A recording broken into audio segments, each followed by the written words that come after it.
I'm sure you can look at that because guys, we can't be like the players right now jumping into game 5. We're done with our playing days, at least in Land of Dawn. What I have is just undiagnosed. Okay. All right, let's take a look at the emblems. Yeah, pretty standard across the board. Oh, let's look at that trade in mid. Pretty aggro. And this is the tough thing about playing the Gwyn roam. I mean, we had our very clear opinions about it when Twisted Mind played it earlier this playoffs. It's just so highly punishable that now it's paired up with an Esmeralda. It's Haji who's going to be saving the Roman trio. And it's tough because, especially in a laning phase engagement like this, there's not much the Guinevere can do. She shines when it's fighting time. And it's so much magic damage. It's the Gwyn and Suyo though are a great combo because it's a long stun if you get hit by the Blade Surge and of course her jump. Yeah. So there's a good combo. Yeah, you can see the combo, you can see the vision. And the question is just will it get to the point where magic damage is just too overwhelming, or Radiant Armors are going to be Falcon's biggest enemy? Kyle's game with the Suyo is important too. Oh, forcing out the Flicker and Sanford. That's a great start for Turtle 1. Through the wall too. 30 seconds till the Lord comes through. Yep. Once that Turtle comes up, they'll go ahead and get things into position. A Flicker being down from Sanford is a great start for Team Falcons to at least secure this. We'll see how they set up around it. Carl's just going to go ahead and grab a camp real quick. Ogwyn about to hit that level 3. And this is one of the great things I will say about a Roam Guinevere, though, is like you don't have to be that level 4 to bring value to these early skirmishes, these early fights, right? You have enough with the jump, that spatial migration to set things up. You do most of your thing. Yeah. Marco gets the hit on the Gold Crab. Dangerous grass loading very well for the Suyo. Lots of angles, but Sanji, great zoning. Okay. In comes Sanji. Crimson Beacon. Knocks up Kyle. Whoa. Kyle very low. Has the surge on through. Queller as well. And now Flap dancing to protect that backline. Retreat. And they knock up Ogwyn. RWM defensively used by Haji. Conti's already secured the Lord. It's a win for Liquid. That's what I call some big damn, and I don't know if Kyle was ready for it. Turtle. Great combo there for Sansan. Sanji just brought Sanford 2 great burst targets, and one of them being the opposing jungler. So Kyle needs to watch out for how he gets vision and how he positions himself around the Lords and Turtles, knowing that Sanji is fearless with using the Crimson Beacon as a means to set him up. Usually you'd see that as a defensive tool or something like that, but no. Sanji is on set you up, kill you mode, and he needs to play more through Ogwyn and Flap.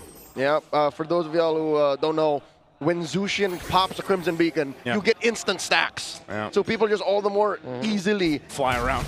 Instantly thrown around. Yeah, that's one of the strengths here, especially when you hit that level 4. But so far, this has been the course. I would say the pace that we've seen set up in the past previous games, where it's a little bit slower, you know, early on.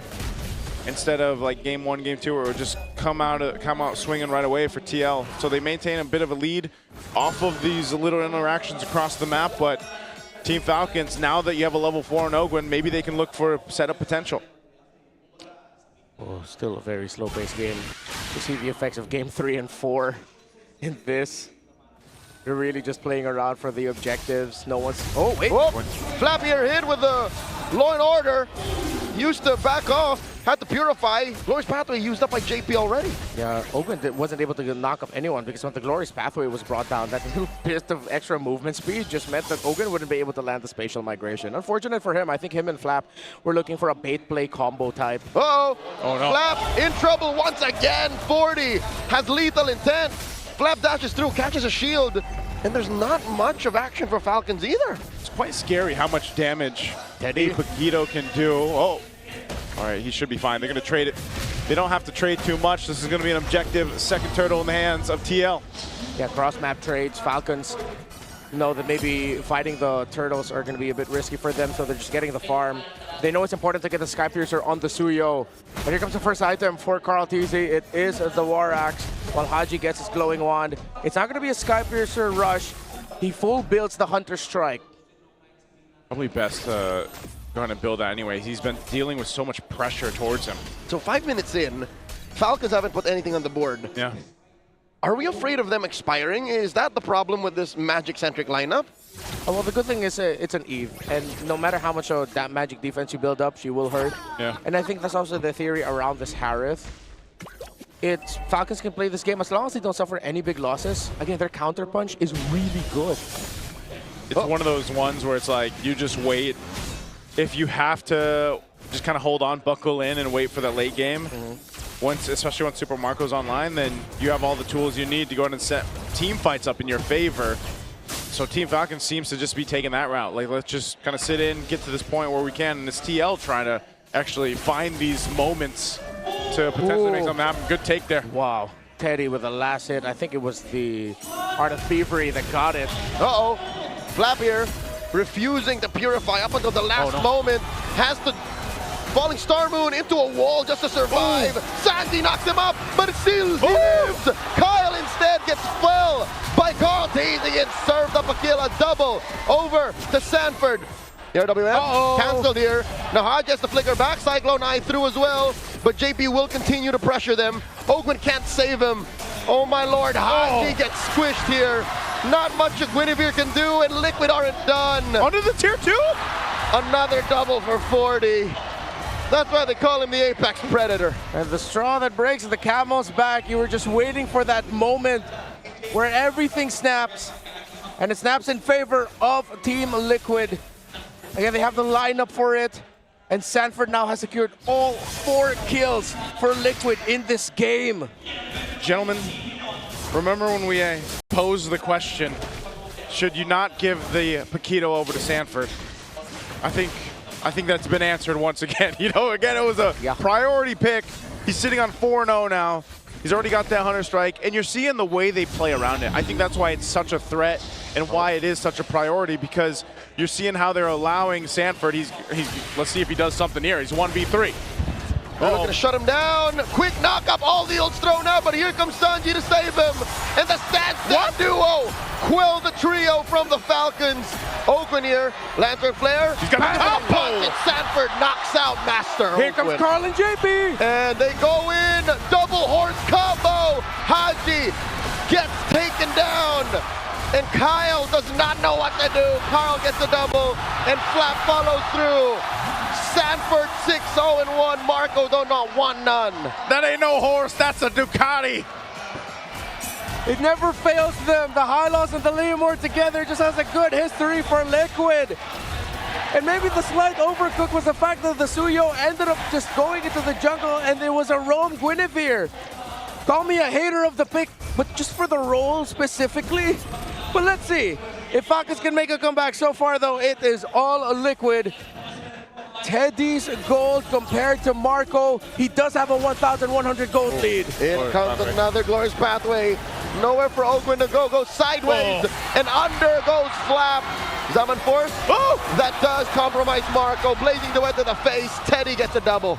Teddy wanted some of the action. He just got a great placement on the Blazing Duet. And so TL has brought it to this point, an 8,000 gold lead. Where did this come from? Win after win, massive 4 kills. They get towers out of that too. The fact that Super Marco couldn't get a big considerable win or lead against Teddy in the lane despite a few helps and rotations from Falcons because of how well Teddy was able to control the lane as well and keep himself alive. Yes, there's a lot of eyes on the roam mid trio and the 4 horsemen. But Teddy's play in the lane was crucial for Liquid being at this point as well. Oh, I feel you. I feel the crowd in here too, because did someone pick a Hellcurt? Yep, someone picking a Hellcurt here, playing with us. But right now, TL, easy take on the Lord. So they'll secure that. Team Falcons, they gotta just prep up and be ready. I was thinking buckle in for the series. Well, now, quickly, in a matter of a few minutes, 3-4 minutes, they're in their base buckling up. Let's see if they can make it happen. Haji picks up a Divine Glaive, but you're looking at the items. There's a massive disparity. Glorious Pathway slowing down. Falcons retreat. Carl DZ also calls in his Ducati. And that just opens up 40's push up top. You got a Ducati. That's what Carl TZ showing him right now on this Leomord. So far, the synergy between having all this threat AoE. I'm talking about the Hylos. I'm talking about the Jushin. even Teddy. They have free pickings in these team fights and around these spaces in the jungle and into the base. All shields are gonna pop. Lord will make its way down the bot, getting ready to charge in. JP's already in the base. RWM by Haji. Just swiping away at the Lord. Requiem, put it in. Teddy! Teddy with a massive blazing duet. Taking down Kyle. Serving up a kill to 40. And now Flap falls in. That's a double. Mid lane tier 1 drops. 3 defenders left. Falcons are reeling as the Liquid slowly but surely take out Ogwin as well. Ogwin is holding on. Liquid at match point. One away from making history and solidifying themselves as the greatest, making it undeniable.